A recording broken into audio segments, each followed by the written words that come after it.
FBR को इख्तियार दे रहे हैं कि जाओ बगैर किसी नोटिस के, बगैर किसी तंबीह के आप जाए पकड़ लें घरों से लोगों को। उन्होंने कहा जी ये सेल्स टैक्स है अरबों रुपए का जो चोरी हो रहा है, तो ये चोरी रोकेगा कौन? आपने, मैंने तो जाके नहीं रोकनी ये चोरी, ये तो एफबीआर ने रोकनी है ना। जो इदारा टैक्स कलेक्ट करने का मजाज है, अगर वो अपनी नाकामी दिखाए तो फिर हम किससे शिकायत करें? सैलरी क्लास है, उसने 600 अरब रुपए का टैक्स दिया है। ये वादे किए गए इस ऐवान में, इस फ्लोर पे कि जी हम रिलीफ देंगे और हम बड़े खुश हुए। सर कुछ नहीं मिला सिवाय लॉलीपॉप के, कुछ भी नहीं मिला। सर जिस मुल्क के अंदर एफबीआर का चीफ ये एतराफ़ करे कि there is a tax lapse of 7.1 trillion, 7.1 trillion, sir तकरीबन कोई ये 21 बिलियन डॉलर बनता है, 21 बिलियन डॉलर। और अगर आज जब मैंने वज़ीर दिफा साहब की स्पीच सुनी और बड़ी खरी बातें करते हैं, सच्ची बात करते हैं, मुझे अच्छी लगी उनकी बात सुन के। उन्होंने कहा जी ये सेल्स टैक्स है अरबों रुपए का जो चोरी हो रहा है, ये इनकम टैक्स है जो चोरी हो रहे हैं, जो लोग दे नहीं रहे हैं। और उन्होंने भी इस बात का एतराफ़ किया कि जब तक हम चोरी रोकेंगे नहीं तो हम मुल्क में तरक्की करेंगे कैसे? सर तो ये चोरी रोकेगा कौन? आपने, मैंने तो जाके नहीं रोकनी ये चोरी। सर ये तो एफबीआर ने रोकनी है ना। जो इदारा टैक्स कलेक्ट करने का मजाज है, अगर वो अपनी नाकामी दिखाए तो फिर हम किससे शिकायत करें? सर यहाँ पर पिछले कई महीनों से मुझ समेत मेरी जमात के मुख्तलिफ नुमाइंदों ने यहाँ खड़े होकर बहुत आजिज़ाना तरीके से इल्तिजा करी हुकूमत वक्त से कि खुदारा जो तनख्वाहदार तबका है उसके ऊपर से बोझ हटा दें।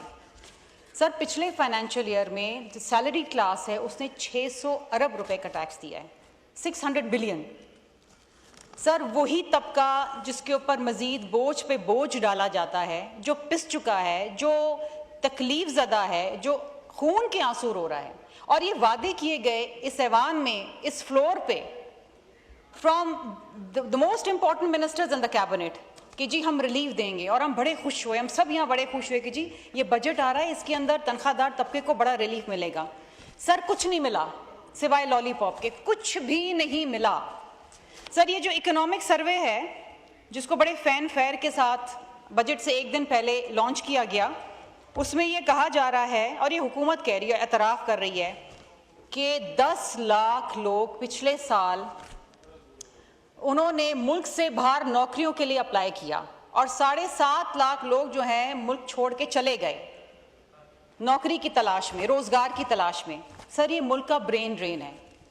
इस मुल्क के अंदर जहाँ पर प्रोफेशनल्स की तनख्वाह 10 लाख रुपए महीना, 6 लाख रुपए महीना से शुरू होती है, सर उनको किसी किस्म का कोई रिलीफ नहीं दिया गया। लेकिन यहाँ पर इस बात का अयादा किया कि जी हमारी नीयत ठीक है, हम चाहते हैं करना, लेकिन हम कर नहीं पाते क्योंकि हमारे पास फिस्कल ऑटोनॉमी नहीं है। सर फिस्कल ऑटोनॉमी कैसे आएगी? क्योंकि आप 111 ऐसे इदारे हैं, और मैं उनका नाम नहीं लेना चाहती क्योंकि वो बड़े बड़े लोगों के इदारे हैं और ये जानते हैं मैं किसकी बात कर रही हूँ, उनको टैक्स रिलीफ दिया गया है। सर बड़े बड़े इदारे हैं, मेरा बड़ा दिल चाह रहा है कि मैं यहाँ खड़े होकर उनका नाम ले लूँ, लेकिन मुझे पता है कि अगर मैंने नाम ले लिया तो मैं खुद भी परेशानी में आ जाऊंगी। लेकिन मसला ये है कि अगर आप उनको टैक्स रिलीफ दे सकते हैं तो तनख्वाहदार तबके को टैक्स रिलीफ क्यों नहीं दे सकते? सर इसी तरीके से इनकी इकोनॉमिक सर्वे ये बात कर रही है कि पिछले माली साल के अंदर 5,800 अरब रुपए, 5.8 ट्रिलियन टैक्स कंसेशंस में दी गई, सब्सिडीज के अंदर दी गई और लूप होल्स के अंदर जाया हो गई पैसे। सर ये जो डिस्कोस जो हमारा खून चूस रहे हैं, जो सर्कुलर डेट आ गया 2.4 ट्रिलियन दोबारा, जो ये डिस्कोस की नाकामी है, जो डिस्कोस की करप्शन है और बहुत सारी ऐसी चीज़ें, ये जो एसओईज हैं, स्टेट ओन्ड एंटरप्राइजेज, 800 बिलियन वहाँ चले गए।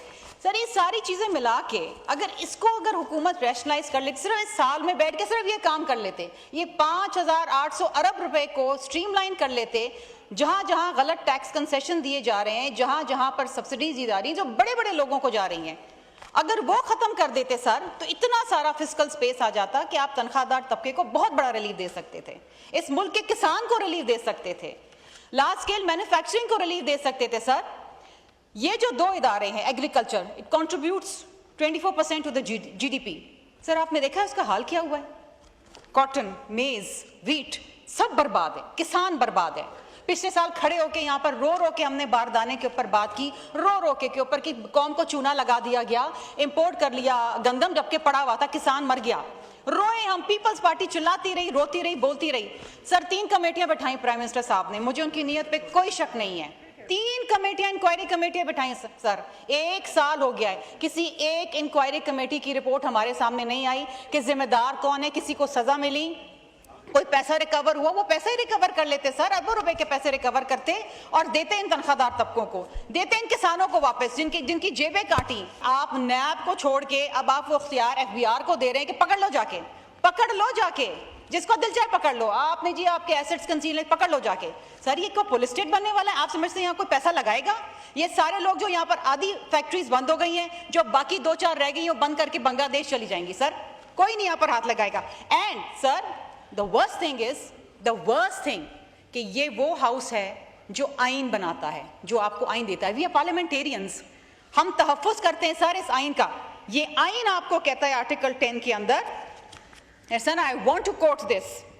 No person will be arrested or detained in custody without being informed as soon as may be of the grounds of such arrest, nor shall be denied the right to consult and be defended by a legal practitioner of his choice. Sir ये आइन कह रहा है आपका, और आप FBR को इख्तियार दे रहे हैं कि जाओ बगैर किसी नोटिस के, बगैर किसी तंबीह के आप जाएं, पकड़ लें घरों से लोगों को।